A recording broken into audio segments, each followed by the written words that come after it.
fungu. Wama alhayatu dunya illa mata'ul ghurur, na si chochote haya maisha ya dunia isipokuwa ni starehe fupi yenye kudanganya.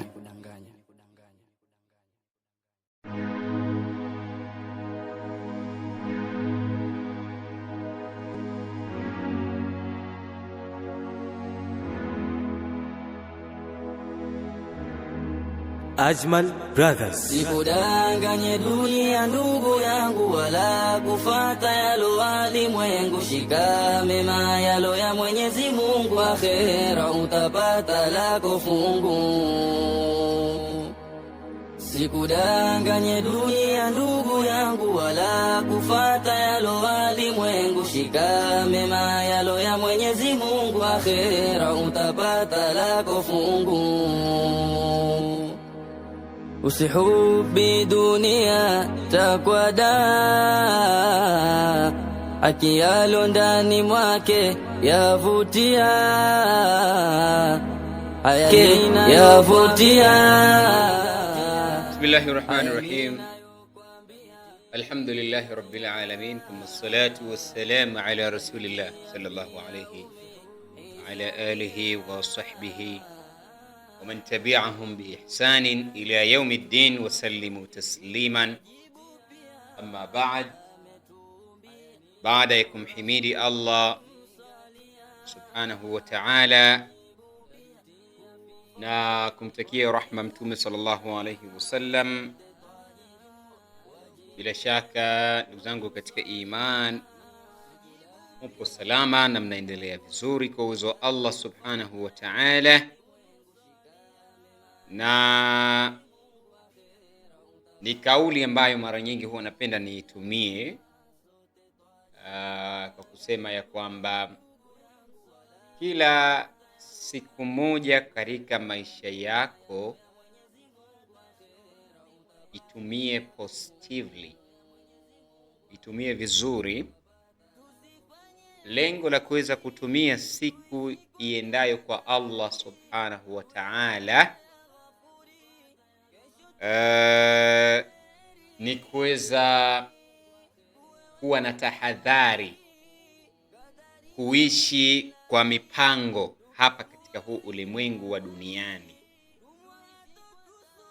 Ndugu yangu katika imani, usijiwekee ama tusijiwekee matarajio ya kwamba tumeiona leo na kesho tutakuwa na uwezo wa kuiona. Leo wenyewe nasema dunia ni siku tatu. Jana ambayo ndiyo tayari imekwisha pita, leo ambayo imekuwa ni majaliwa, na kesho ambayo huna uhakika kama utaiona. Kwa hivyo tunapopata nafasi ya kuweza kuiona siku moja, basi tumshukuru sana muumba Allah subhanahu wa ta'ala, kwa sababu bado tuna nafasi ya kujiandaa na maisha baada ya ulimwengu. No matter, haijalishi ni kwa namna gani utakuwa umeuaga huu ulimwengu wa kidunia. Haijalishi utakuwa umeuaga ulimwengu huu wa kidunia kwa kupigwa risasi, kwa kuumwa na maradhi, kwa kufanya hivi, lakini ujue tu kwa Allah subhanahu wa ta'ala utaulizwa. Ndio ile hadithi ya Mtume sallallahu alayhi wasallam aliposema, hautanyanyuka mguu wa mja siku ya kiyama mpaka aulizwe maswali kadhaa. Miongoni mwa hayo maswali, umri wake utumiaje, lakini kadhalika wakati wake ameutumiaje. Umri na wakati ni vitu ambavyo vinafanana. Una miaka 30 sasa hivi, una miaka 20 sasa hivi, miaka 40, una miaka 50, una miaka 60, yote haya utakwenda kuulizwa kwa Allah subhanahu wa ta'ala, kwamba ulipewa umri huu uliufanyia vipi? Duniani hapa, ndugu zangu katika imani, tumeletwa, lengo kubwa ni kwa ajili ya kujiandaa na maisha ya akhira. Yaani huu uwanja wa dunia bana, ni uwanja kwa ajili ya kujiandaa na maisha ya akhira. Yaani tunaweza kusema kwamba dunia hii imekuwa ni kama, tunasema kwamba kama shule, ambapo tukizungumzia neno shule, kila mmoja anajua dhamira ya shule ni kumfanya mtoto kupata maarifa ambayo yatamsaidia katika maisha yake. Yaani kwamba tunapozungumzia shule, shule ni sehemu ambayo inamwandaa mtoto kupata maarifa yatakayomsaidia katika maisha yake. Anaweza ndo katika shule unakuta wanatoka madaktari sawa sawa, katika shule unakuta wanatoka wanajeshi, katika shule utakuta wanatoka wabunge, katika shule wanatoka wanasheria, katika shule hiyo hiyo wanatoka watu kadha wa kadha wenye fani mbalimbali. Sasa dunia hii pia tuweza kuipigia mfano wa shule, lakini pia dunia ina mifano mingi sana, tena sana tu. Dunia inaweza kupigiwa mfano kama soko. Sokoni kuna bidhaa nyingi sana. Kuna bidhaa that you can afford them, na kuna bidhaa that you can't afford them at all. Sasa duniani tunaweza kusema kwamba ni soko ambalo lina mambo mengi sana, na wewe mwanadamu unatakiwa ujue kwamba umetumwa nini. Mimi nimetumwa nifanye ibada, nimche Allah subhanahu wa ta'ala, niyafanye yaliyokuwa mazuri, niache yasokuwa mazuri. Kumbe huu ndio umuhimu, hili ndio dhumuni la kuletwa katika huu ulimwengu. Sasa katika huu ulimwengu kuna mambo ya kufurahisha mazuri, masha Allahu tabarakallah, na kuna mambo ya kuchukiza. Aliyeumba huu ulimwengu huu wa dunia ameuumba na akatueleza bayana ya kwamba mimi nimeumbia huu ulimwengu na nimewekea ndani yake mitihani, na katika hii mitihani ambayo nimewekea, lengo langu si kuwakomoa, lengo langu si kuwavunja moyo. Lengo langu mimi nataka nijue katika nyinyi waja wangu niliowaumba ni wangapi ambao watakaokuwa wenye kunishukuru, na wangapi ambao watakengeuka kutokana na mitihani niliyowapa, wakachupa mipaka, wakafanya sivyo ndivyo. Ni wangapi? Lengo la kuwaombea hii mitihani ili niwachuje waja wangu.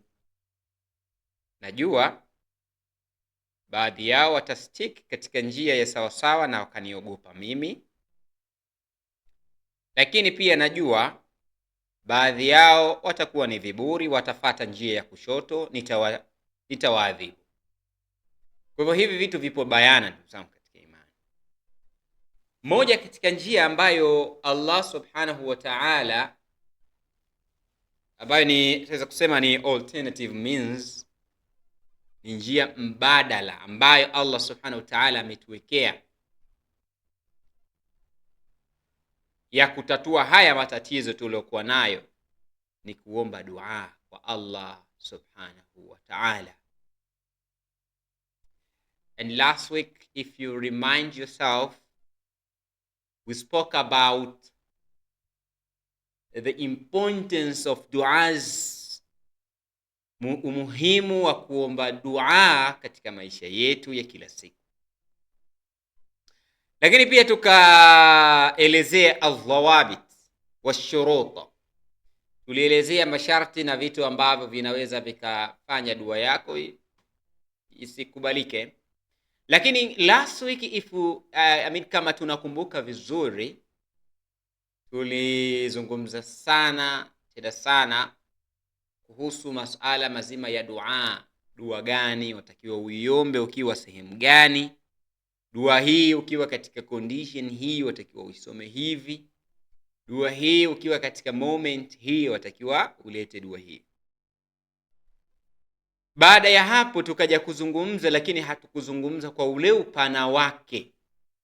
Tamam? Tulikuwa manake ilikuwa ni kama subtopic ambayo nikaja kuiweka mwishoni, sababu ama mambo yanayoharibu dua. Na leo nimeona tuendelee na nukta yetu hii biidhnillah subhanahu wa ta'ala.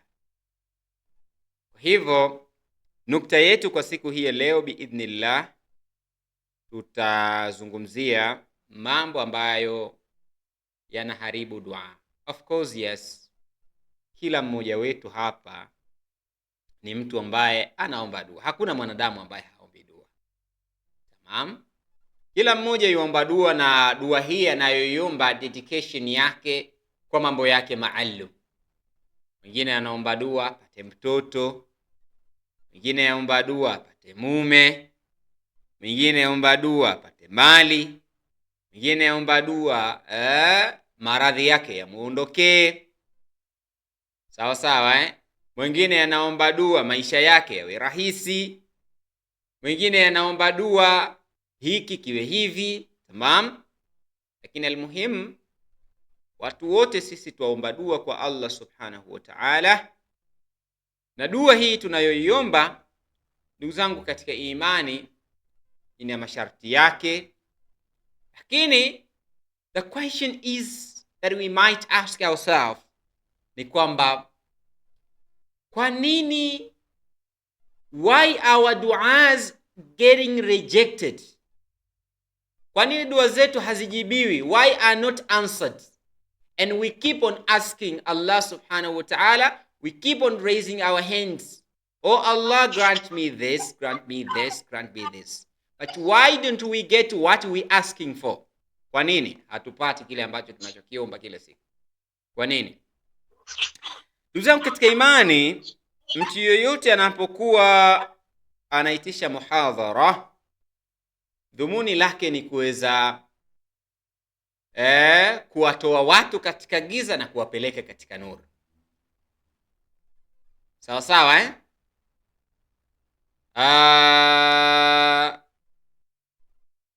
Allah subhanahu wa ta'ala anasema katika Qur'an, Allahu waliyul ladhina amanu yukhrijuhum minadh-dhulumati ila an-nur walladhina kafaru awliya'uhum at-taghut yukhrijunahum minan-nuri ila ila adh-dhulumat ulaika ashabun nari hum fiha khalidun. Ndugu katika imani, wapenzi wa Allah subhanahu wa ta'ala, yani ukitaka kujijua kwamba unapendwa na Allah, dalili yake ni hii. Sema Allah, wapenzi wake, vipenzi vyake, mawali wake, auliya Allah, vipenzi vya Allah ni wale ambao walioamini. Ukishaamini Allah subhanahu wa ta'ala, what is going to do for you? Allah subhanahu wa ta'ala anakwenda kukutoa katika giza na kukupeleka katika nuru. Kwanza cha kwanza, nyinyi nyote nyinyi mlio congregate katika hii sehemu, katika hii call, na wale ambao wanaofuatilia kupitia YouTube channel ya Tahfidh Online Madrasa, mimi naweza nikasema mpaka hatua hii mliofikia, nyinyi mna dalili kubwa ya kupendwa na Allah subhanahu wa ta'ala. Kwa hivyo jipe hongera na jipe kongole kwa kupata mapenzi ya Allah subhanahu wa ta'ala. Sawa, kama wapendwa na Allah tabaraka wa ta'ala, famadha ba'da dhalik, wataka nini baada ya hilo? Hakuna zaidi ya hilo. Mapenzi ya Allah subhanahu wa ta'ala yanatosha katika maisha yetu. Kwa hivyo ndugu zangu katika imani, dhumuni la huu muhadhara ni kuwatoa watu katika giza na kuwapeleka katika nuru ya Allah subhanahu wa ta'ala biidhnihi, kwa idhni ya Allah subhanahu wa ta'ala. Kumwomba Allah subhanahu wa ta'ala atuwafikishe kwa hiki ambacho tunachokifikisha.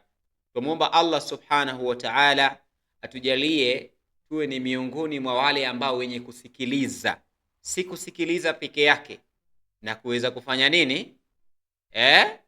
Kufanya, kuyatenda, kuyafanyia kazi. Kwa hivyo ndugu yangu katika imani, leo nazungumza na wewe ambaye unakesha katika maombi, mtoto wako wanaumwa sana, ambaye wakesha katika maombi kumuomba Allah subhanahu wa ta'ala kuruzuku mtoto, ambaye wakesha katika maombi kumuomba Allah tabaraka wa ta'ala kujalie shifa ya maradhi yako, ambaye wamuomba Allah subhanahu wa ta'ala akujalie mke mwema, ambaye wamuomba Allah subhanahu wa ta'ala akujalie mtoto mwema, akujalie mume mwema, akujalie familia njema, akujalie lolote katika hitaji lako la moyo wako. I'm talking to you today. Naomba mnisikilize, na kama itawezekana tuweze kuchukua kalamu pamoja na daftari. Nun wal qalami wa ma yasturun. Allah subhanahu wa ta'ala aliapa kwa kalamu na kile ambacho kinachoandika. Iqra bismi rabbika alladhi khalaq, khalaqal insana ma, si ndio? Mpaka kule mbele na kwenye kufikia katika nini? Amemuumba na akamfundisha kufanya nini? Kutumia kalamu. Sawa sawa, Kwa hiyo kuandika ni moja katika vitu ambavyo vinafanya uweze kuelewa zaidi. Ndugu yangu katika imani, inawezekana haya ambayo tunayokwenda kuyazungumza leo biidhnillah subhanahu wa ta'ala ikawa ni msaada kwako na kwangu, pengine sababu naikumbusha nafsi yangu na kwako katika kubadilika juu ya haya ambayo tunayokwenda kuyazungumza. Ndugu yangu katika imani, jambo la kwanza kabisa unaweza ukaandika, ndo tunaanza hivyo sasa. Jambo la kwanza ambalo litafanya dua zako zisijibiwe haraka, dua umeiomba miaka 30, miaka 40, miaka 10, miaka 20, mpaka unafikia hatua kusema Mungu hasikii au haoni au vipi. Inawezekana kuna sehemu umekosea, na haya ambayo nitakayokueleza, hebu niende kayarekebishe, halafu rudia tena dua zako, tuone kama mambo yatakuwa bado. Jambo la kwanza ndugu zangu katika imani, ni kuwa mbali na Allah subhanahu wa ta'ala. Andika hilo. Moja katika jambo ambalo linafanya dua zetu zisijibiwe kwa haraka, inawezekana pia kurudishwa tukapigwa nazo usoni, ni kuwa mbali na Allah tabaraka wa ta'ala. Allah subhanahu wa ta'ala anasema katika Qur'ani tukufu, wasta'inu bis-sabri was-salah wa innaha lakabira illa ala al-khashi'in. Naam, Allah subhanahu wa ta'ala anatuambia fanyeni subra, ama fanyeni dua, fanyeni ibada ya subra. Manake si unapokuwa mtu unaomba, si unafanya subra ndani yake? Sasa subra hii Mwenyezi Mungu Subhanahu wa Ta'ala ambayo inafanana na dua, tuseme ndo dua, Allah Subhanahu wa Ta'ala anailink kwa kufanya nini? Wasta'inu bis-sabri was-salah. Fanyeni ibada zenu za dua, fanyeni subra zenu kwa kuswali. Sawa sawa, kuweni karibu na Allah Subhanahu wa Ta'ala. Nukta hii kwa nini nimeileta? Kuwa karibu na Allah tabaraka wa Ta'ala kunaweza kukapatikana pointi nyingi sana. Pointi ya kwanza, mtu hamjui Allah subhanahu wa ta'ala mpaka wakati wa shida. Mtu hamtambui Allah tabaraka wa ta'ala mpaka mtu anapokuwa amepatwa na matatizo. Wa idha rakibu fil fulki da'aw Allah mukhlisina lahu ddin, wanadamu wanapokuwa wamepanda katika boti ama wanapokuwa katika zile boti ama tutasema katika usafiri, ama Allah subhanahu wa ta'ala amepigia mfano mtu anapokuwa baharini, mtu anafanya nini? Anaomba dua nyingi sana, lakini wanapofika wanaanza kumkufuru Allah subhanahu wa ta'ala. Swala la kwanza ni kutokuwa karibu na Allah tabaraka wa ta'ala. Ndugu yangu katika imani, kuwa karibu na Allah subhanahu wa ta'ala ni kufanya ibada. Kuwa karibu na Allah subhanahu wa ta'ala kufanya matendo mema. Kuwa karibu na Allah tabaraka wa ta'ala kusaidia wengine, kusoma dini yako. Almuhimu tuwe jiulize, dua unayoifanya ndani yake ipo linked na ukaribu wa Allah subhanahu wa ta'ala. Yani dua unapokuwa unaomba dua kwa Allah subhanahu wa ta'ala, hebu jiulize, una ukaribu na Allah subhanahu wa ta'ala? Ni mambo gani ambayo yatakayokufanya ya kwamba wewe upo karibu na Allah subhanahu wa ta'ala? Wewe mara yako ya mwisho kusoma Qur'ani lini? Sizungumzii Qur'ani ya matatizo ile, yani kwamba mtu anajisikia labda ana maumivu ya kichwa, ana maumivu ya mgongo, ana maumivu ya meno, ana maumivu ya nini, alafu mtu akachukua Qur'ani akajisomea. Sizungumzii Qur'ani ya hivyo. Yani kusoma Qur'ani kama ada, yani kwako iwe ni kama kawaida yako, sehemu ya ratiba zako za kila siku. Na sizungumzii Qur'ani ambayo inasoma wanafunzi kwa kuwa kapewa sabak ama kapewa darasa na mwalimu kwamba utaleta kuanzia hapa. I'm not talking about it. Sizungumzii Qur'ani ya hivyo. Nazungumzia ile Qur'ani kwako ni kama desturi yako. Si kwamba ustadhi ameniambia nihifadhi kuanzia hapa hadi hapa, nisipohifadhi atakwenda kuniungurumia yule. Ama atakwenda kunisema na mimi sitaki, ngoja nihifadhi. I'm not talking such a way. Sizungumzii Qur'ani ya hivyo.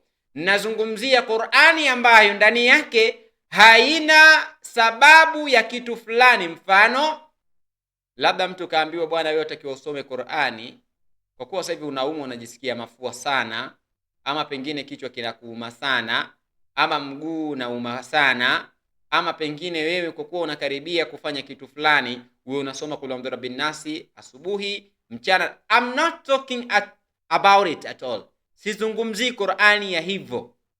Qur'ani ninayozungumzia ile ambayo umeiweka katika ratiba yako, kwamba iwe Jumatatu, iwe Ijumaa, iwe Ustadhi Abu Hanati kakupa sehemu ya kusoma, ama Ustadhi Abu Mahiri kakupa sehemu ya kusoma. I'm not talking about it. Ninachokizungumzia ile ambayo ipo katika ratiba yako ya kila siku. Huu ndio ukaribu wa Allah subhanahu wa ta'ala naozungumzia. Kwa hiyo tunapozungumzia swala la ukaribu kwa Allah subhanahu wa ta'ala, kusoma Qur'ani, kufanya adhkari. Kuna watu dua wanaomba anapokuwa ameota, labda pengine anachinjwa, ama pengine mwingine anaota dua, anaomba dua, kashaambiwa huko kijijini kwao, mwanangu wewe unasoma sana dua, tayari huko washakufanyia mambo. Kwa hiyo dua inasoma sampuli hiyo kwa session maalum. Sizungumzia aina hiyo, ile ambayo ni kwako sehemu ya utaratibu wa maisha yako, sio for the occasion. Sizungumzii hiyo. Nazungumzia dua ama adhkari ambazo mtu anazifanya sehemu ya maisha yake. Mtume sallallahu alayhi wasallam ameelekeza adhkaru sabah wal masa. Kama kisha fika saa 12 jioni, wewe ushawahi kukaa chini kufanya adhkari? Tamam. Kwa hiyo huo ndio ukaribu wa Allah subhanahu wa ta'ala ambao ninazungumzia. Kwa ndugu yangu katika imani, suala la kwanza ambalo linafanya dua za mja zisijibiwe ni mja kuwa mbali sana na Allah. Qur'ani haisomwi, mtu mpaka anapokufa ndio watu wanakwenda kumsomea kaburini, watu watamsomea Yasiri, vitu ambavyo ma thabata ala nabii sallallahu alayhi wasallam, lakini watu wanavifanya kama ada. Nazungumzia wewe upo karibu kiasi gani na Allah subhanahu wa ta'ala. Swala lingine ndugu zangu katika imani, swala la pili ni kula riziki ya haram ama mali isiyo ya haram, isiyo ya halali, isiyokuwa safi. Andika hiyo point. Kula riziki ya haram unaifanya dua yako totally kuwa rejected kwa Allah subhanahu wa ta'ala. Kuna hadithi kutoka kwa Abi Huraira radhiyallahu ta'ala anhu ya kwamba Mtume sallallahu alayhi wasallam siku moja alimtaja mtu ambaye alikuwa akisafiri safari ndefu sana, na alikuwa amevaa mavazi ambayo yani tayari yametapakaa vumbi, na mtu huyu alionekana akinyosha mikono yake juu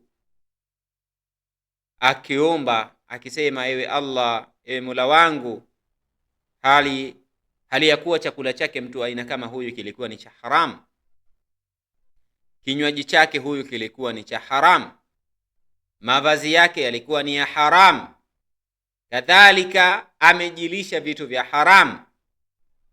Sasa mtu kama huyu atajibiwa vipi dua yake?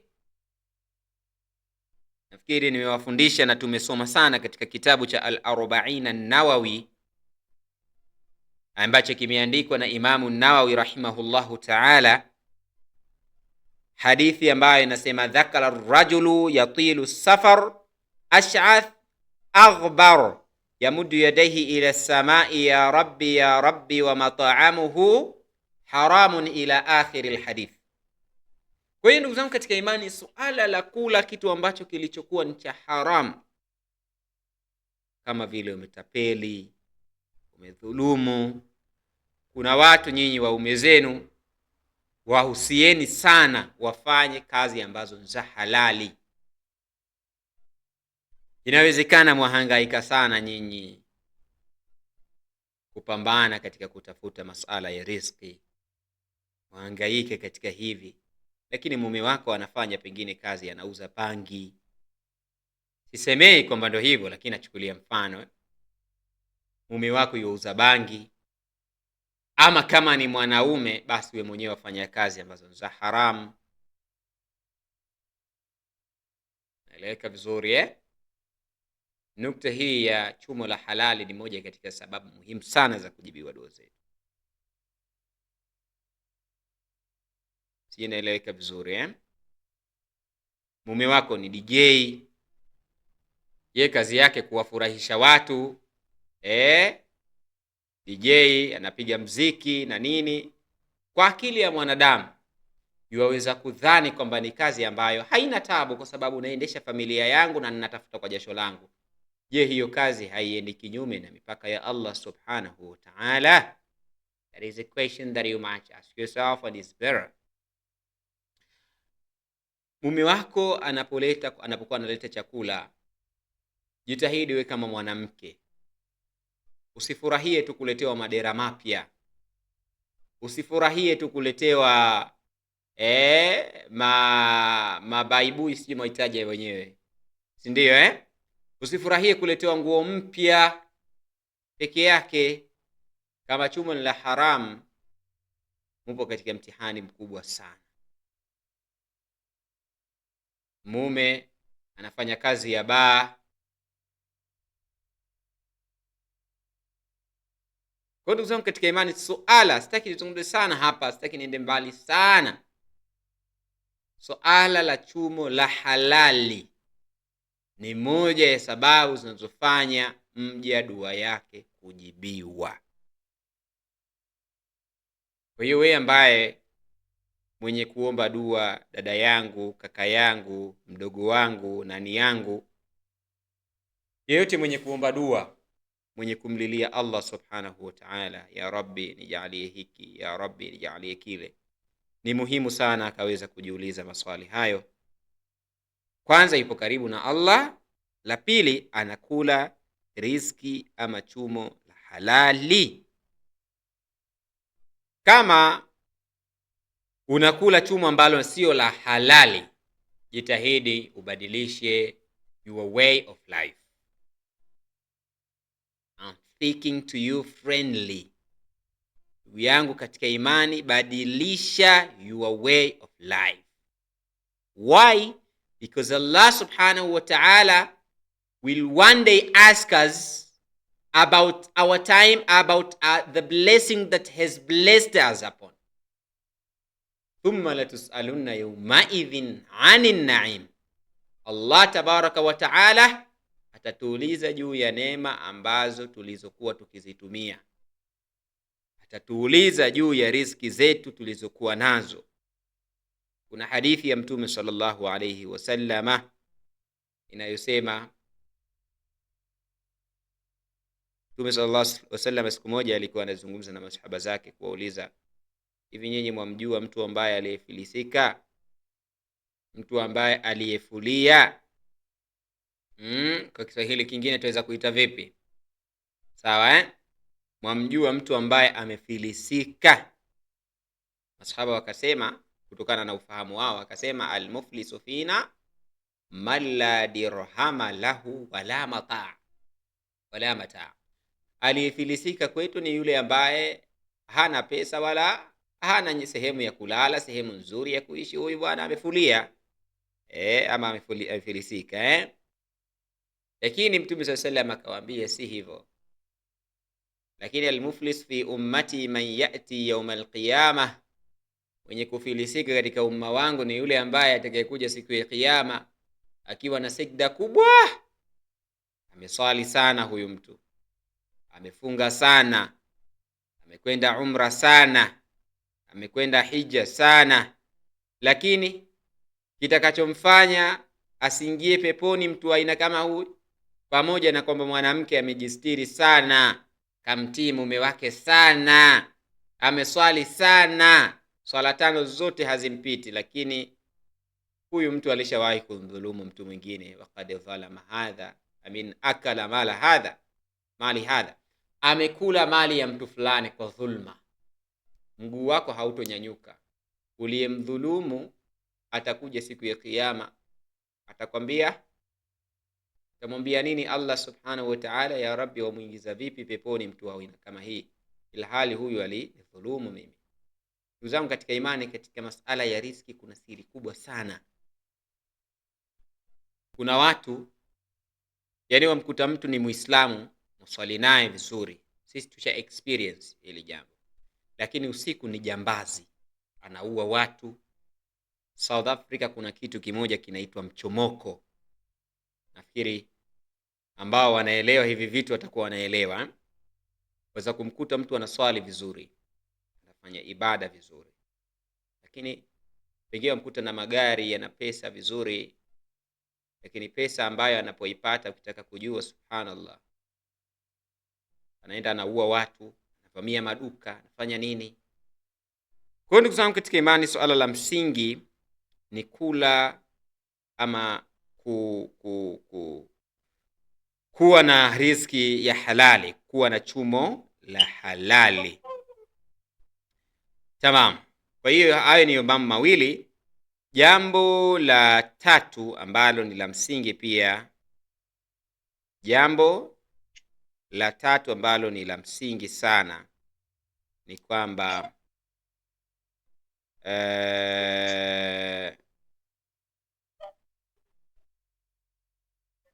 anasema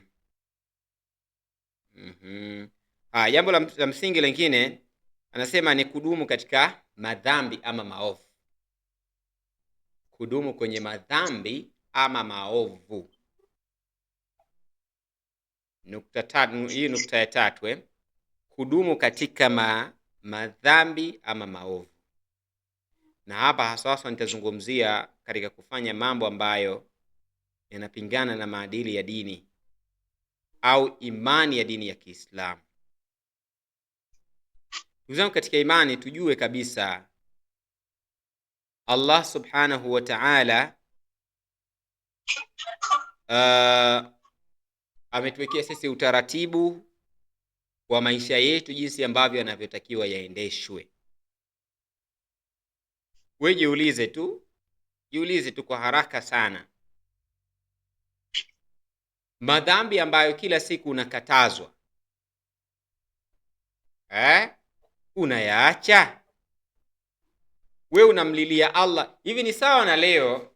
Ajua kweli Allah subhanahu wa ta'ala ni Ghafurur Rahim, ni mwenye huruma, lakini sasa hii tusipate kama advantage kwamba wewe bwana, wewe unazungumza tu. Allah subhanahu wa ta'ala ni Ghafurun, Allah ni mwenye kusamehe sana. Yani leo ni sawa ni kwamba waenda kumuomba mtu kitu, sawa Hatufananishi Allah na mwanadamu, lakini ni kama sehemu ya kupiga tu mfano.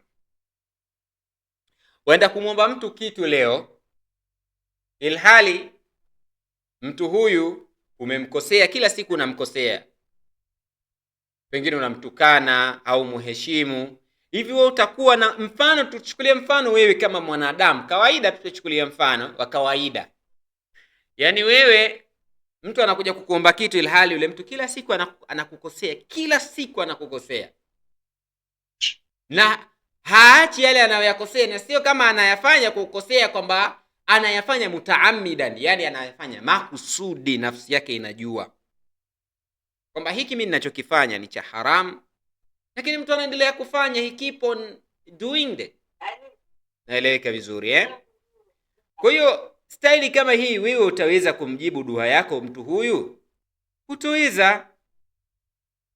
Kwa hiyo moja katika vitu ambavyo vinafanya dua ya mtu isikubalike mapema, isijibiwe kwa haraka, ni mtu kujiendeleza katika kufanya maovu. Wewe umekuwa ni mtu wa kutukana, kwenye kujistiri hutaki kujistiri. Ukikatazwa hili, wewe unaona kama watu wanakupotezea muda. Mwanamke wa Kiislamu umekuwa hauswali. Mwanamke wa Kiislamu imekuwa wewe ni kudumu katika mikorogo, kuunganisha nywele kwa sababu ya fashion na modern, kwamba unaendana na usasa. Wangapi ambao wamekuja kukueleza kwamba haya mambo ni haram? Mama Ali, haya mambo ni haram. Mama Juma, haya mambo ni haram.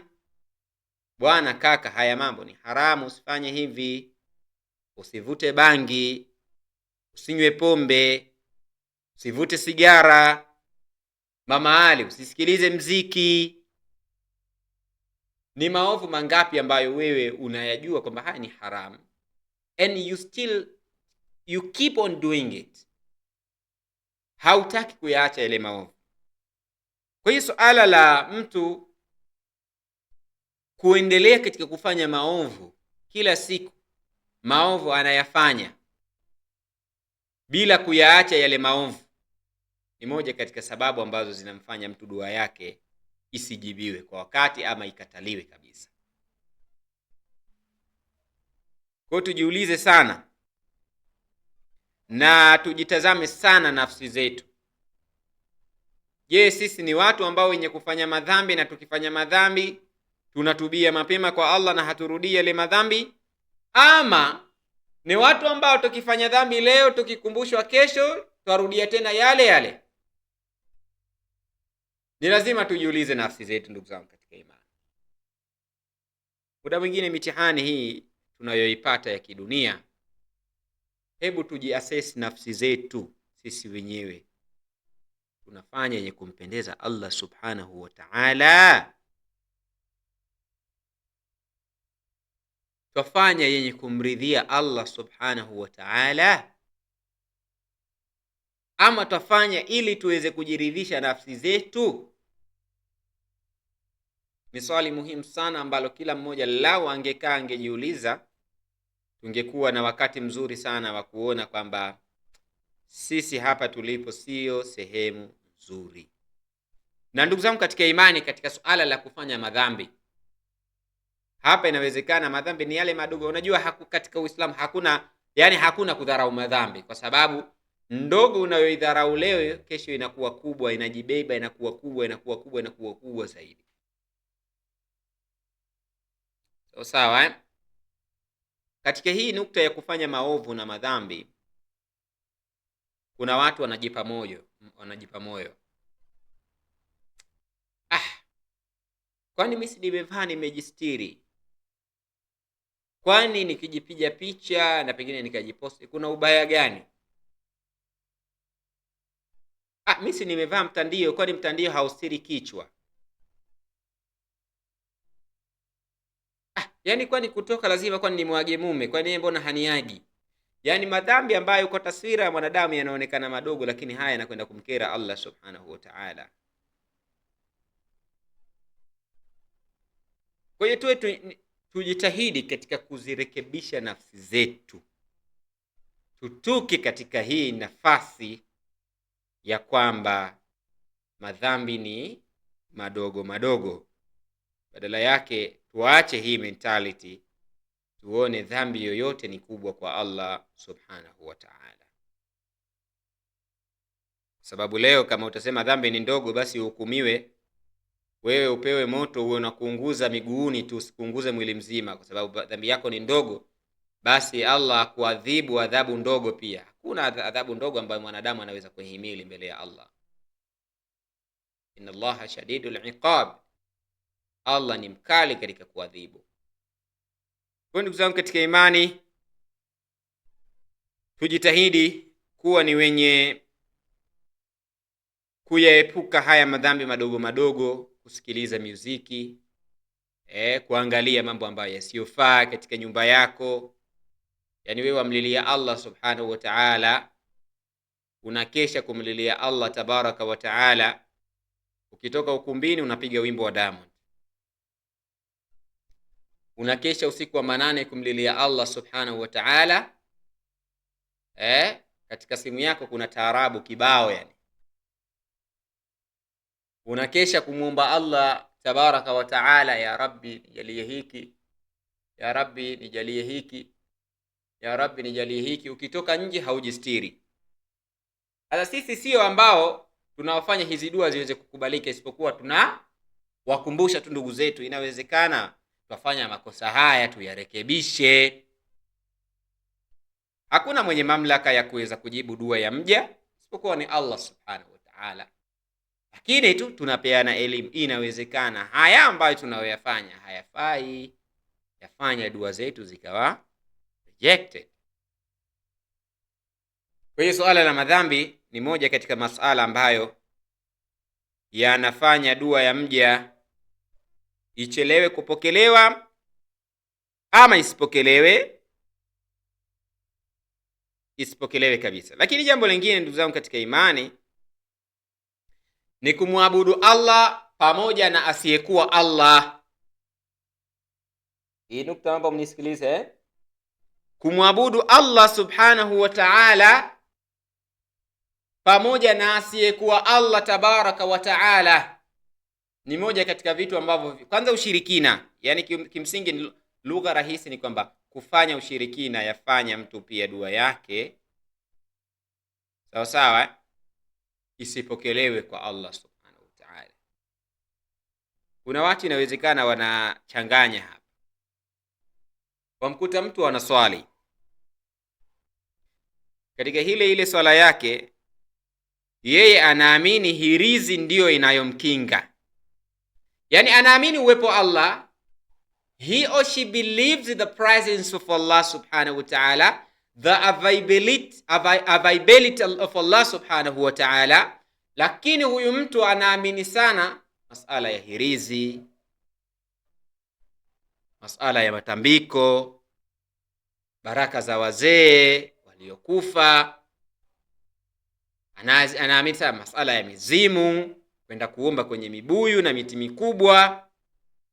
Anaswali, anafanya ibada sala 5 masha Allah tabarakallah, lakini huyu mtu imani yake yeye anaamini Allah yupo na anaamini pia yad'una ma'a Allahi ilahan akhar, yani hawa ni watu ambao wanamuomba Allah, sawa halafu hapo hapo wana kitu kingine ambacho pia wanakitegemea.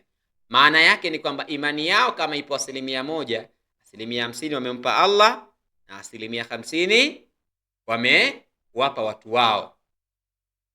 Naeleweka vizuri Suala pia la kuwa unaamini kumuomba Allah pamoja na asiyekuwa Allah subhanahu wa ta'ala ni moja katika jambo ambalo linamfanya mtu dua yake isikubalike. Maana yake mtu anapokuwa ni mushrik, dua yake haikubaliki.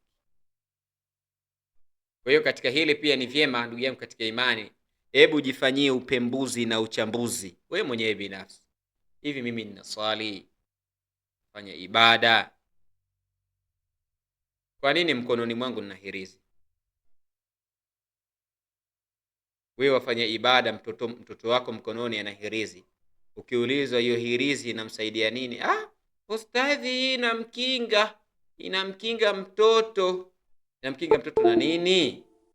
Usikuelewe mama.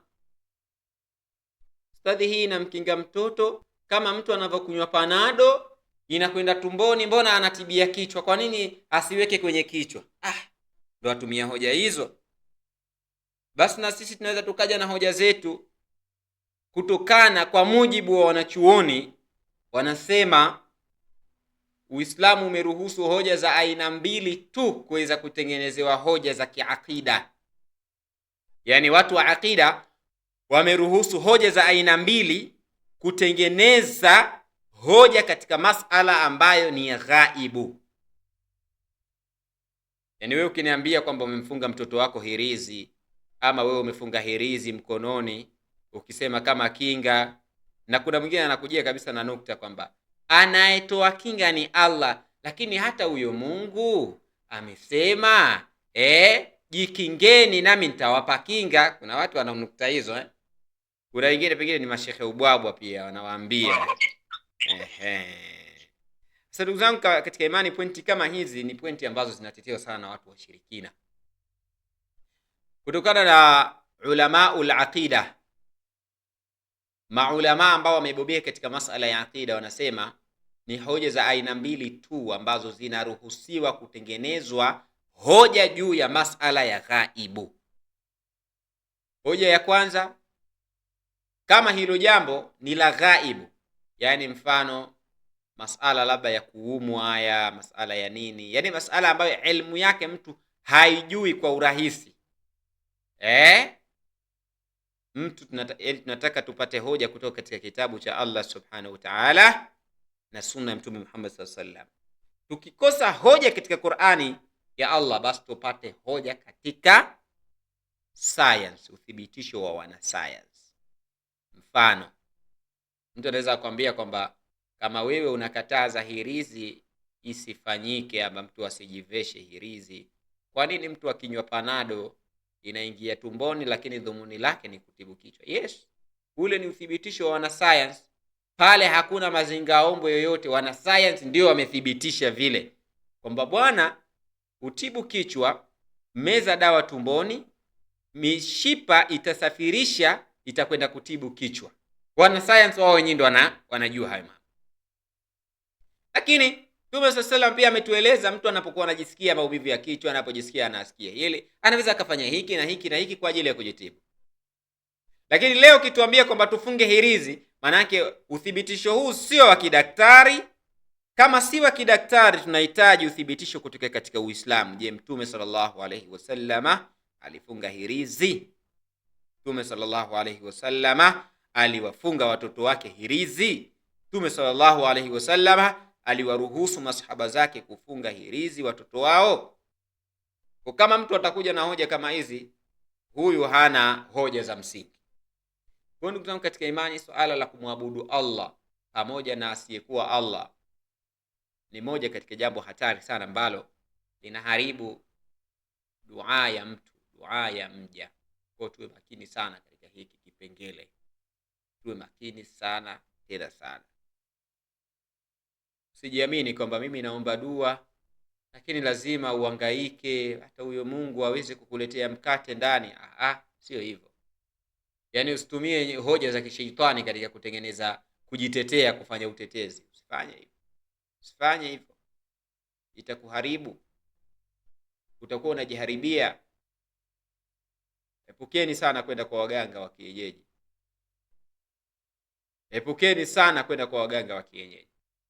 Narudia tena, epuka sana tena sana kwenda kwa waganga wa kienyeji, sababu kule unakwenda kuharibu dua ambazo umeziomba. Inawezekana dua ilikuwa ipo karibu katika kujibiwa, wewe unakwenda kuiharibu. Kwa hiyo ni moja katika jambo la msingi sana, na tuweze kutazamia mambo mawili ambaye pengine inaweza kawa ya mwisho, alafu tuweze kuruhusu maswali kama kutakuwa na mtu ambaye atakuwa na maswali anahitaji kuuliza. Ndugu yangu katika imani, swala lingine ambalo lamfanya mja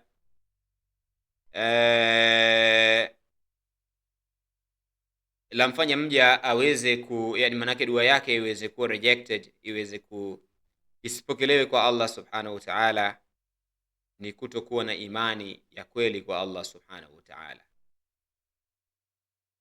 Yani mtu anaomba dua lakini hana ile yaqeen, hana ule uhakika kwamba dua yangu itajibiwa kweli, acha nibahatishe. Mtume sallallahu alaihi wasallam anasema, ombeni Allah subhanahu wa ta'ala nanyi mkiwa na yaqini kwamba mtajibiwa. Ud'u rabbakum wa antum muqinuna bil ijaba, muombeni Allah subhanahu wa ta'ala nanyi mkiwa na yaqini ya kwamba Allah tabaraka wa ta'ala ndiye mwenye kuweza kufanya nini? Kuwajibia nyinyi dua yenu. Sawa sawa, Kwa ndugu yangu katika imani, unapokuwa unaomba dua, maelezo yako, imani yako, fikra zako ziwe juu ya Allah subhanahu wa ta'ala. Siseme kwamba lakini naomba kitu ambacho sikioni, hii inabahatisha, hii ina beti. Hapana, kuwa na yaqini katika kuomba kwako. Unapokuwa unamuomba Allah, muombe adhaifu, unamuona wewe mbele yako. Kwa hiyo usiombe dua kwa kubahatisha, ndugu yangu katika imani. Kuwa na ile mguu ndani mguu nje katika masuala mazima ya dua yanafanya dua yako iwe rejected. Kuwa na yaqini kwamba Allah subhanahu wa ta'ala, wa ufawwidhu amri ila Allah, na yaelekeza, I relay my stuff, I relay my problems to Allah subhanahu wa ta'ala, ninayakabidhisha mambo yangu kwa Allah subhanahu wa ta'ala. Allah tabaraka wa ta'ala atafanya nini? Atayajibu haya mambo. Kila kitu mwachie Allah subhanahu wa ta'ala. Mwanadamu yeye anachotakiwa, kitu pekee anachohitajika ni kuweza kufanya nini? Kufanya asbabi. Kuweza kufanya asbabi. Kwa hiyo jitahidini, ama tujitahidi kwa ujumla.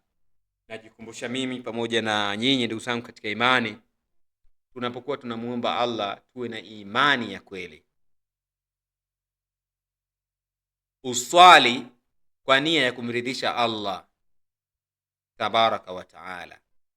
Omba dua ukiwa unaamini kwamba ninayemuomba ni mwenye kusikia na si muongo. Inna Allaha la yukhlifu al-mi'ad, Allah haendi kinyume na ahadi ya mja, basi Allah subhanahu wa ta'ala atanijibu mimi. Kwa hiyo lazima mja awe na imani kwamba anayemuomba ndiye atakayemjibu. Lakini jambo lingine juu yangu katika imani ambalo tunaweza kusema kwamba linafanya dua zisiweze, ama ni moja katika vikwazo vya dua kujibiwa, ni kukosa subra na papara. Najua mtu anapokuwa anakosa subra katika maisha yake, atakuwa hana msimamo, yani maalum. Leo umeomba, utahisi unacheleweshewa. Yani mtu anaomba anataka apate pengine kesho. Hapana, dua asili yake hazipo hivyo. Dua inahitaji developing. Skills, dua ni kama skills. Skills siku zote inahitaji developing, inahitaji kuendelezwa. Mtume wa Allah sallallahu alayhi wasallama alikuwa akiomba dua kila siku ya Allah subhanahu wa ta'ala. Subra, unapokuwa unaomba dua kwa Allah tabaraka wa ta'ala, jitahidi kufanya subra. Usiombe leo na kesho ukatarajia kupewa.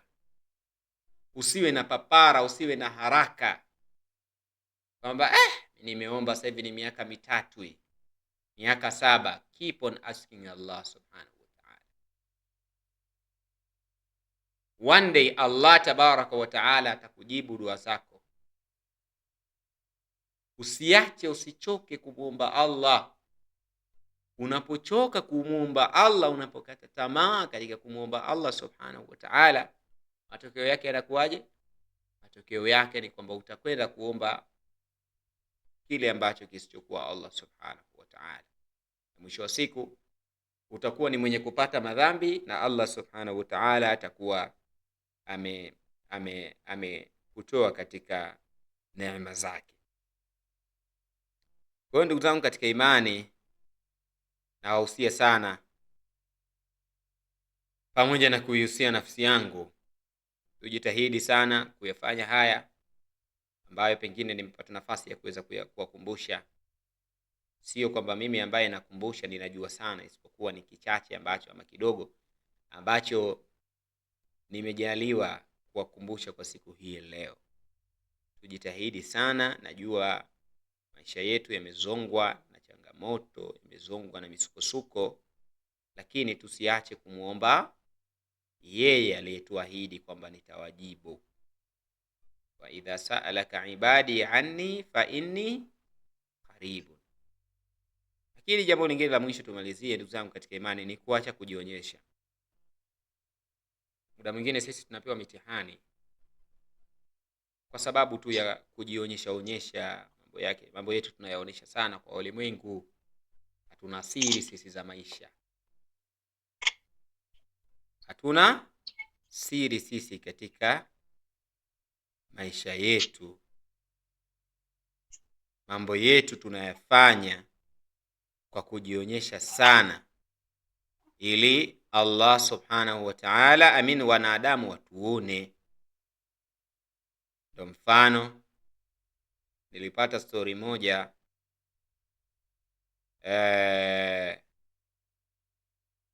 ndugu mmoja alikuwa anafuatilia visa yake ya kwenda Marekani, kwenda Ulaya muda mrefu sana.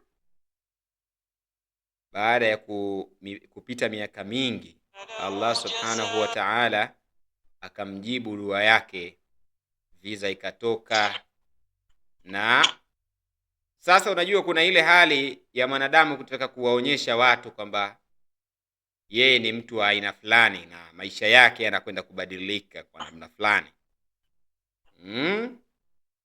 Ilikuwa akifika kwenye maskani anawapigia mashangazi, anawapigia sijui kaka, siyapigia nani, kuambia jamani, visa yangu mimi ishatoka.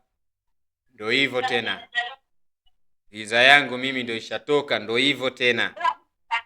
Kwa hiyo haya mambo, bahati mbaya ama bahati iliyokuwa nzuri, sawa sawa, bahati mbaya ama bahati iliyokuwa si tusema mbaya ama nzuri, ni kwamba yani from nowhere tu passport yake ikawa imeliwa na panya. Hotelini, yupo hotelini hapa anasubiria ndege asubuhi. Si asubuhi, ilikuwa saa ngapi sio aondoke, passport imeliwa na panya. Kwa pia nukta nyingine ya msingi ni kwamba tujiepushe kujionyesha. Sawa, hata kama pale dua zetu zinapokuwa zinajibiwa, tusijionyeshe. Tusifanye nini? Tusijionyeshe. Unapokuwa unajionyesha tu, unawaruhusu maadui waweze kufanya wanayoyafanya. Shika pointi moja. Mtu hawezi kukufanyia madhara ikiwa hakujui. Mchawi hawezi kukuroga ikiwa hakujui. Lakini sasa hivi asilimia kubwa ya mama zetu, dada zetu, tushayajua maisha yao kupitia yale wanayoyaonyesha katika mitandao. Yaani mtu apata kujua huyu ana huzuni, huyu amenunua gari, huyu amefanya nini, huyu amefanya hivi, kutokana na yale ambayo yanayoonyesha. Kwa hiyo tusiwe tunaonyesha sana mambo yetu katika mitandao ya kijamii.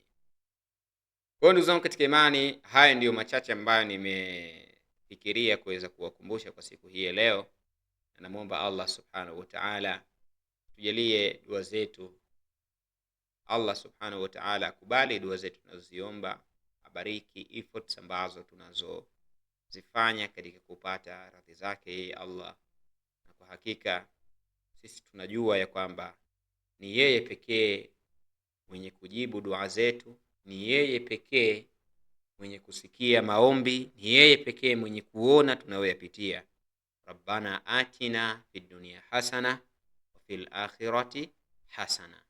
Allahumma taqabbal du'aana, Allahumma taqabbal du'aana, Allahumma yassir umurana, Allahumma ij'alna ba'da usrin yusra. Wa sallallahu wa barik ala nabiyyina al-karim Muhammadin sallallahu alayhi wa ala alihi wa ashabihi wa sallam. Na naomba kama kutakuwa na mtu mwenye swali aweze kuuliza, lakini kama hakuna swali basi tuweze kutamatisha. Naam Ustaz, na maswali mawili. Karibu. Assalamu alaykum wa rahmatullahi wa barakatuh. Wa alaykum assalam wa rahmatullahi wa barakatuh. Swali langu la kwanza, nilipata kusikia habari kwamba eti siku ya Kiyama tutafufuliwa pamoja na waume zetu, turudiane tena kuishi kama tulivyokuwa tunaishi duniani. Hiyo kweli? Swali lingine la pili, eti kila siku ya Alhamisi, ni kweli ndugu zetu waliofariki wao wanakuja nyumbani zetu, yaani nafsi zile zinatembea kuja kutuangalia? Maswali yangu hayo mawili. Okay. Swali lako la kwanza kwamba ni kweli kwamba yaani kama kuna mazuri ambayo ulikuwa unamtendea mume wako, manukato yale uliokuwa unajipulizia wewe, afu siku ya Kiyama atakupata kupitia yale manukato, unarudi kuishi kama tulivyokuwa tunaishi hapa duniani. Kama mlikuwa watenda heri nyinyi wote. Yeah. Tamam. Na swali la pili ni kuhusu maiti wanakuja kutembea ama kadhalika, si ndio Ya kila siku ya Alhamisi usiku. Sawa. Hizi ni swala la kwanza, la pili hili ni la pili. Kwanza ni swala ambalo zuri na ni jambo ambalo watu wengi uliuliza lakini hawajui jibu lake sahihi. Sasa kwa mujibu wa dalili za Kiislamu ama kwa mujibu wa Uislamu ni kwamba hakuna ushahidi wa wazi wazi, dalili sahihi kutoka katika Qur'ani au hadithi ya Mtume sallallahu alaihi wasallam ambayo inaonyesha kwamba maiti huja kuwatembelea jamaa zao kila siku ya Alhamisi ama Ijumaa. Sawa sawa Na hadithi hiyo ambayo huwa mara nyingi inatumiwa, ambazo zinaelezwa na baadhi ya watu, ni hadithi ambazo ni dhaifu, hazina nguvu na zimepewa daraja la maud, yani maudui, yani zimezuiwa katika kutolewa hukumu. Sawa sawa Roho za roho za waja wanakuwa katika maisha ya tofauti kabisa na maisha mengine. Sawa sawa Katika Qur'ani Allah subhanahu wa ta'ala katika suratul Mu'minun Allah anasema, na nyuma yao ipo barzakh, yani kizuizi ambacho kitawazuia wao kuwa na mawasiliano na watu wa dunia mpaka pale watakapofufuliwa. Sawa sawa Manake maisha ya duniani na maisha ya barzakhi ni maisha mawili tofauti. Kwa hiyo dalili ambayo inatumika kwamba ni roho zinakuja kutembea, hapana. Hiyo sio hadithi ambayo, sio hadithi sahihi. Sawa sawa eh? Yeah. Na swali lako la pili unasema kwamba je, ni kweli wanawake watakuwa na waume zao, si ndio? Yeah. Kwa maana watafufuliwa pamoja. Kimsingi kama umefanya kheri, si unazungumzia, yani kimsingi swali lako kwamba limelenga nimefanya kheri, je nitafufuliwa na mume wangu, si ndio? Yeah. Okay. Swala kama hilo ni swala ambalo Allah subhanahu wa ta'ala amelieleza katika Qur'ani. Sawa sawa eh? Allah tabaraka wa ta'ala ameeleza wale ambao walioamini, sawa eh? Wale ambao wameamini watakuwa na watu wao, yani watakuwa na zile familia zao. Sinaeleweka eh? Hum wa azwajuhum fi dhilalin ala al-araiki muttaki'un. Zipo aya nyingi sana ambazo zinaelezea. Sawa sawa eh? Udkhulul jannata antum wa azwajukum tukhbarun. Aya zipo nyingi katika Qur'ani. Sawa sawa eh? Mfano kuna hii aya kutoka katika suratu Yasin aya ya 56, Allah subhanahu wa ta'ala anasema watu wema, sawa sawa eh? Hum wa azwajuhum, watakuwa peponi wao pamoja na wake zao, watakuwa katika nini? Katika vivuli, watakuwa wameegemea. Sawa sawa eh? Lakini pia aya nyingine katika suratu Zukhruf Allah subhanahu wa ta'ala anasema udkhulul jannata antum wa azwajukum tukhbarun, kwamba ingieni peponi nyinyi na wake zenu mkiwa mmefurahi ama mtafurahishwa ama mtafurahiwa. Sawa sawa eh? Lakini pia kuna aya nyingi ambazo zinazungumzia mke mwema kuingia na mume wake, mume kuingia na mke wake peponi.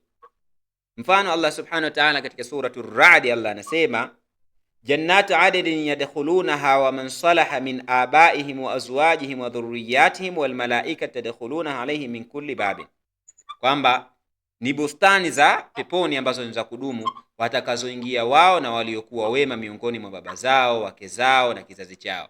Kwa hiyo wewe kama utakuwa mwema, tamam, utaingia wewe na familia yako, watoto wako. Na hadithi zingine zinasema shape, maumbile, muonekano wako utabadilika, utakuwa ni muonekano wa kisasa. Yaani muonekano ambao sio wa kisasa, siwezi nikasema wa kisasa, muonekano advanced. Yaani kama we mwanamke desire yako ulikuwa wataka uonekane wa hivi, Allah atakuweka uwe wa hivi. Mume wako ulitaka awe wa hivi, atamuweka awe wa hivi. Muhimu tu tujitahidi katika kufanya kheri. Allah subhanahu wa ta'ala atatuingiza sisi pamoja na familia zetu peponi. Kwa hiyo hatutokuwa separate. Sawa sawa eh? Na sura ambayo mume wako umemzoea itakuwa yani ni yenye kuvutia mara 10 ya hapo unapomuona. Kama mume wako ana makovu, yale makovu yote yataisha. Kama wewe pengine uso wako mweusi ama mwembamba, Allah atakuweka uwe safi. Naeleweka eh? Aha. Kwa hiyo manake peponi, yani peponi ni sehemu ya burudani. Peponi hakuna kuswali kule. Peponi hakuna sijui mambo ya nini, utawadhe sijui uoge janaba, hakuna. Kule ni sehemu ya burudani, kustarehe. Kwa hiyo maana yake ni kwamba tunapokuwa tunafanya kheri sisi na familia zetu tutaingia peponi, wazazi wetu tutaingia nao peponi. Na ndiyo maana katika kumuomba Allah subhanahu wa ta'ala, tumuombe Allah, ya Rabbi nijalie pepo mimi na familia yangu, nisamehe mimi na jamaa zangu, tuingize peponi ya Rabbi, turidhie ya Rabbi. Hizi ni moja katika dua muhimu sana. Kwa hiyo swali lako ni kwamba swala la malaika kuwaona kila siku ya Alhamis, hiyo ni hadithi ambayo ni dhaifu, haina mashiko. Sawa eh? Roho za wale, na sio kwamba eti kwamba wewe maiti anakusikia. Na kuna wengine wana itikadi kwamba mimi baba yangu ananisikia. Kuna wengine hapa baba yangu, hata baba yangu aliyefariki na muda huo akiwa ananisikia. Kuna mtu anatumia hivyo kwa pia hii haifai. Waliokuwa makaburini wamekuwa makaburini, kule ni maisha yao. Isipokuwa ukiomba dua kwa Allah tabaraka wa taala inamfikia. Ukiomba dua kwa Allah subhanahu wa taala inamfikia, ila sio kama muongeshe baba yangu, najua sasa hivi unanisikia, najua sasa hivi hakuoni wala hakusikii. Sawa Na haya mambo haya ndio amekuja kuwafanya watu wanakwenda kuomba makaburini, kwa sababu wanaamini baba yake anamsikia. Baba yangu, najua unanisikia, naomba baraka zako baba, mwanangu huyu hajaolewa mwaka wa 9 huu, naomba baba mfungulieni milango, kama mmekasirika naomba msikasirike. Hapana, hiyo haifai. Sawa Wallahu a'la wa a'la. Ustazi, hapo tena kwenye hilo swali sikia tena kwamba wewe mwanamke unaweza ukaingia peponi, mume wako akabaki, au mume akaenda kupewa mwanamke mwingine peponi. Ni kweli? Inategemea sasa na matendo yako. Sawa? Yaani wewe kama ni mbaya huwezi ukawa karibu na mtu mwema. Sawa Lakini kama wewe umefanya matendo mazuri, unajua, ngoja nikwambie kitu. Unajua mentality, yani peponi ni tofauti na duniani. Yani Allah subhanahu wa ta'ala anaweza akakuingiza wewe na mume wako peponi wote, alafu Allah subhanahu wa ta'ala akampa wake zaidi ya wewe, na wewe ile akili ya kuona wivu isikujie. Inaeleweka vizuri Yani maisha ya duniani na maisha ya akhira ni maisha mawili tofauti. Kwa hiyo Allah subhanahu wa ta'ala anaweza akakuingiza wewe peponi na mume wako akamuingiza peponi, na Allah subhanahu wa ta'ala akampa mume wako mke zaidi ya wewe, na hutokuwa na ile complain kwamba ukatengeneza hali ya ubinadamu kuleta wivu. Allah subhanahu wa ta'ala hiyo mentality atakuwa ameiondoa. Anampa wake wengine, na hapo nyote ilhali mmeingia peponi nyote, alafu hamjaachana, akampa wake wengine wakakuacha. Hawezi kukuacha. Nazungumzia mathalan, sawa mathalan mmeingia wote peponi. Sawa? Na peponi tunaambiwa kuna hurul aini, kuna hivi, sawa Allah subhanahu wa ta'ala atakufanya wewe kuwa ni zaidi ya hurul ain, kwa maana atakufanya ukawa na sifa za hurul ain. Lakini pia the same time Allah subhanahu wa ta'ala anaweza akampa mume wako wanawake zaidi ya wewe ukawa pale pale sehemu ya peponi, na hurul ain pia wakawa ni sehemu ya mume wako. Na wewe kama mwanadamu usiwe na ile mentality Allah akakuondolea ile mentality ama zile fikra za kuona wivu na nini, yani dhana hizo Allah ataziondoa. Hicho ndio kitu ambacho ninachokusudia. Kwa hiyo mtu kama amefanya mema na akapata fursa ya kuingia peponi, ataingia yeye pamoja na mume wake. Sasa kwa hiyo manake ni tujitahidi tunapokuwa tunafanya ibada, tufanye ibada na familia zetu. Hakuna mtu ambaye watamani yeye ameingia peponi alafu mtoto wake anakwenda motoni. Msala kuumiza sana Kwa hiyo tumuombe Allah subhanahu wa ta'ala tujalie tuwe ni miongoni mwa watu wenye kuingia peponi, sisi pamoja na familia zetu biidhnillah subhanahu wa ta'ala. Amina ya Rabbi. Mwingine mwenye swali?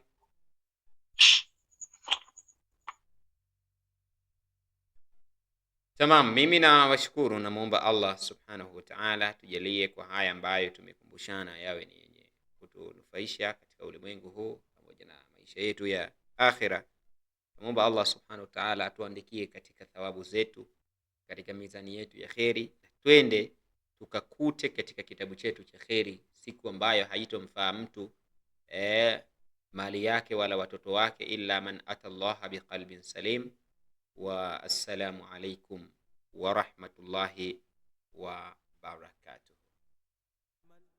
Sikudanganye dunia ndugu yangu, wala kufata yalo walimwengu. Shika mema yalo ya Mwenyezi Mungu, akhera utapata lako fungu. Sikudanganye dunia ndugu yangu, wala kufata yalo walimwengu. Shika mema yalo ya Mwenyezi Mungu, akhera utapata lako fungu.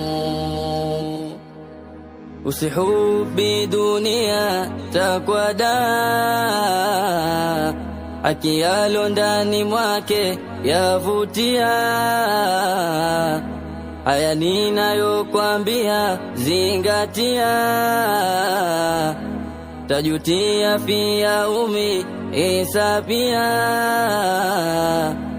Usihubi dunia takwada, haki yalo ndani mwake yavutia. Haya ninayokwambia zingatia, tajutia fi yaumi hisabia.